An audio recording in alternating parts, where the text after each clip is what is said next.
golf season has flown by, and in fact, it's almost holiday season. And so for all of you who love the game that we talk about all the time, I thought it might be a good idea to connect with my friend Brian Minbiole from Callaway to give you some ideas for what you could put, I don't know, if under the tree or in a nice big wrapped box.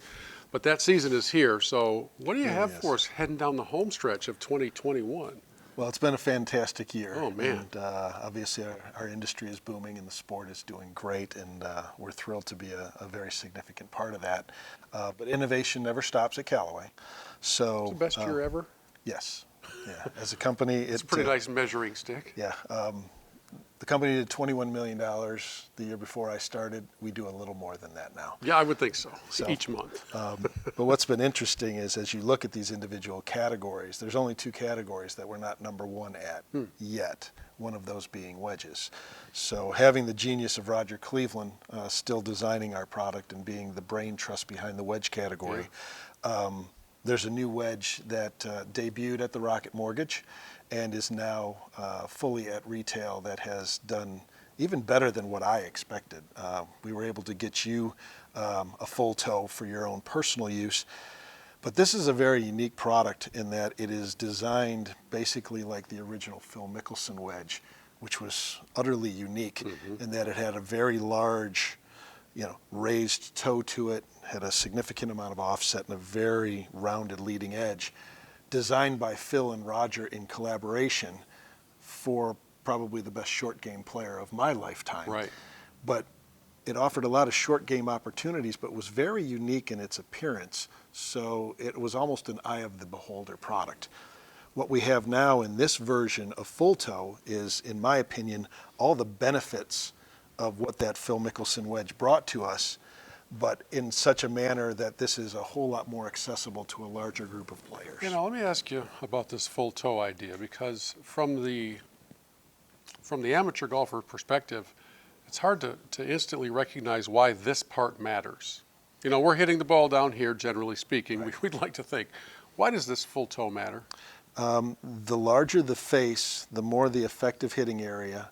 You'll get a lot of players who, as they lay open the wedge to hit more of a flop shot, again, which Phil is famous for, if you look at the ellipse of wear marks on better players' wedges, it is an ellipse that kind of covers my thumb. It is from the center of the club up into the toe. So we're not just down here. Correct. So as you're hitting that shot and cutting underneath it, you're hitting the ball much more often than not center up towards toe.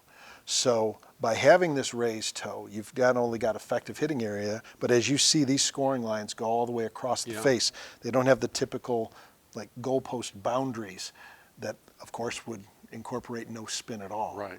So the high toe in some of these is geared to make sure that the center of gravity of the golf club continues to stay in the middle even as you lay it open, so we can make sure that that's balanced. So you see this toe pad on the golf club is significantly heavier. And then our bullet holes in the back, you'll notice that the toe is far and away the heaviest of the 4 bullet holes, because we want to make sure that that center of gravity is very well balanced across the entire face. So as you lay it open and make contact towards the toe, you get the same effect going. So there are times, especially on an important lob shot where you've really got to elevate the ball, where it's going to roll all the way up this full toe and get a little extra spin off of these grooves at the top. Exactly. It's remarkable. So a lot of this is a confidence inspiring, because as you're throwing this club head underneath it, you want an increased hitting area to make sure that that ball makes contact. But also in the traditional setup, when you're hitting, like in my case, I hit a 58-degree full toe 100 yards, I want to be able to have it act like a traditional wedge. But then all of a sudden, when I want to get creative with it, I've got all the elements that allow this thing to be a Mickelson-esque, forgiving, flop shot aiding wedge. And we saw a few of these on display at Ryder Cup as well, from both sides, from both the U.S. and the European team. So I know these are red hot. Are they available? Can you get them? Yes, Okay. these are available That's in the key. marketplace, and that is a big deal. And it's they're not stranded on a barge off the coast of Los Angeles. They're good to go. We are very grateful that these have made it over, and it is one of those deals where I think we are very cognizant of, if you're going to launch a product, you got to have some availability. And I think we've been responsible in making sure that when we launch it, we actually do have inventory to support it. So I'm glad that these are in the marketplace. I did get to spend some time with Roger at the Rocket Mortgage when these were officially introduced to the tour. And any time spent with Roger Cleveland is fantastic. But watching him work with a Maverick McNeely or an Alex Noren, I learned some of the fine tunes of what was designed into this wedge and how it applies to the best players in the world, but how it can also benefit guys like me and you. Yeah. By the way, this one, I don't know if you can see this very well on video, kind of a red, white, and blue pattern in here with US stamped all over it. I'm not saying it was used at Whistling Straits, but it sure seems like it could have been. All right, what's next? So from our designer who handles all of our irons and hybrids, this is what he described as, I can make a great hybrid when I have absolutely no budget. So this is super hybrid in every way, shape, and form. So the best fundamental I can tell you about this hybrid is everything that you know about your Epic driver from 2021 is built into this hybrid. I noticed it has all the adjustments here on the hosel, and not used to seeing that on a hybrid. Exactly. So fully adjustable. It is a titanium-based head, carbon crown, jailbreak, all the things that are inherent with our driver, 90 grams of tungsten to make sure that the weight is properly positioned. This has ball speeds reaching our fairway woods. Really? So if you have a player who fears fairway woods, who is looking for something in the top of their bag that wants maybe more launch, more forgiveness, more distance than what they think the category can provide, that's where this fits. So there's 5 different base lofts that, as you see, are all adjustable, which gives us an opportunity based off whatever their fairway wood is to their longest iron. Depending on how big that window is, there's a super hybrid that will fit into that. You know, this one has the feel and the look of something that a guy who struggles with hybrids, me, could actually hit, because it feels more like a 5 metal or a 3 metal in my hands. And there was a lot, I thought of you when this first came out based on the fact that I know that we have not found a hybrid that has resonated with you. It's not your fault, it's user error. But yeah, I get it. But this has been intriguing in that it is a little bit more bulbous, but it gives us this opportunity to give you all the face flexibility that you like with longer golf clubs, knowing that you've got a more versatile club with a hybrid. You've got something of a shorter shaft length that allows you to make center face contact, where if you fear long irons and you fear fairway woods, this might be the one that fills that niche and does it so very uniquely. It is not for the faint of heart. It is a $399 retail hybrid, but think of it as everything that we put into that north of $500 driver into a hybrid. You've got a really remarkable golf club for that window. This one may be going home with my equipment today, so, okay.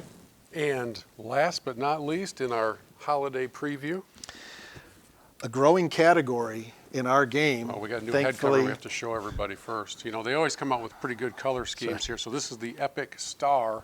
And if you're a fan of the Pittsburgh Steelers, I'm guessing this is really right up your alley. This is your gig. Or maybe the New Orleans Saints. Well, as I look back into 30 years with Callaway, I guess that individual that I sold a Big Bertha driver to in '94 or a Great Big in early that time, they've aged, Bill. Sure. And amazingly, as we get older, we still want all the technology, but the swing speed might not be as strong. So Tell me about it. So the beauty of this entire Epic Max Star family is I'm giving you all the technology of my premium equipment, adjustability, titanium, jailbreak, but I'm doing so in a format with 30-gram driver shafts. Okay, so it's hard for me to convey this in video form or for those who are listening to the podcast audio conversation. As I hold this thing, balancing it on my index finger, it feels like there's nothing there. 30 grams is, in my mind, like 4 paper clips. I don't know what it actually is, but that's what it seems like. And for this head to be the size of a mailbox and have it be this light is really quite incredible. remarkable. So the grip is ultra light, the shaft is super high performance and ultra light. We still have an adjustable titanium, Epic-based head. The goal here is if we can allow someone to get all the forgiveness and playability of the head, but give them something that allows them to swing it faster as their ability to generate speed has been compromised.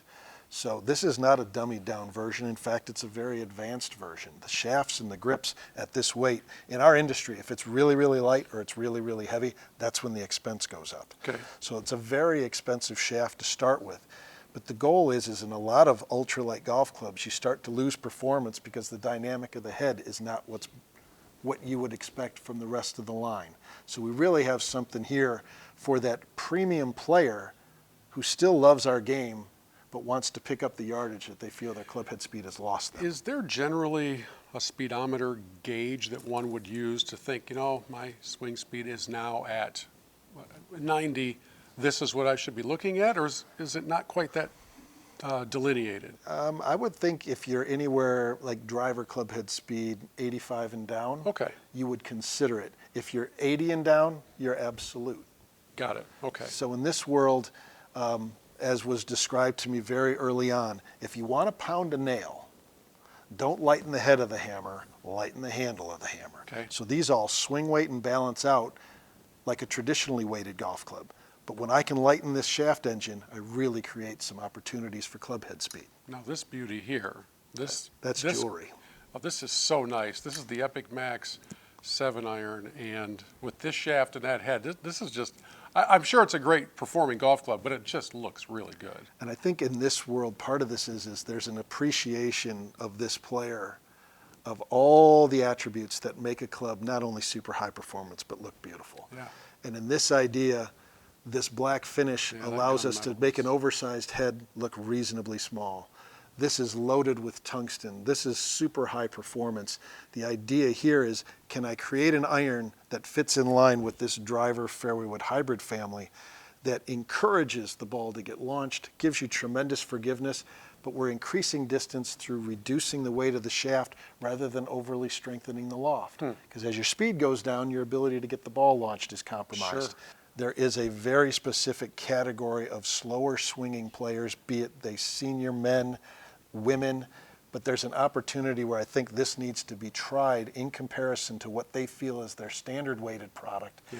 And if they see the opportunity to increase speed and they get increased distance, then it really needs to be something that they consider. Well, I know one of the things that you do throughout the season are fittings, and in those fittings, you would have that comparison, that A/B test. Absolutely. Here's the one you've been playing. Let's try this one out on the TrackMan. Let's look at the numbers and let the golfer make the decision based on the data. We hear all this talk about science and data these days. How about we do it in golf? It's very real. But on the bonus side, the look of this is pretty cool. I mean, this one has me kind of smiling. I wouldn't mind this in my line. But again, super, super light. Right, so what I would tell you, Bill, is at this point when we're feeling it at address, I think it feels very traditional It does. as a club. Yeah. You do this and you realize how much weight we've taken away, which just allows you to swing it. So I'll often give the description to players, swing your club as fast as you can this way, then grab it by the head and swing it. How much faster you can swing it, but I'm still giving you all this mass at the end. So it's a category in our sport that's growing. The beauty of our sport is we can play it significantly longer than other sports. We know that the people who are of that age have truly embraced our game. They love our game, and there is product that's clearly designed specifically for them in mind with the best quality components to help them enjoy this game a little longer. Okay, so golfers are always looking for the ideal holiday gift ideas, whether you're buying it for yourself or you want somebody else to get it for you. These are a few ideas in time for this holiday season, and then Brian and I will be back late January, February, just talk about what's new and improved for the year 2022, because the innovation never really stops with our friends at Callaway. So thank you so much for the preview. Thank you, Love my it. friend. Happy holidays.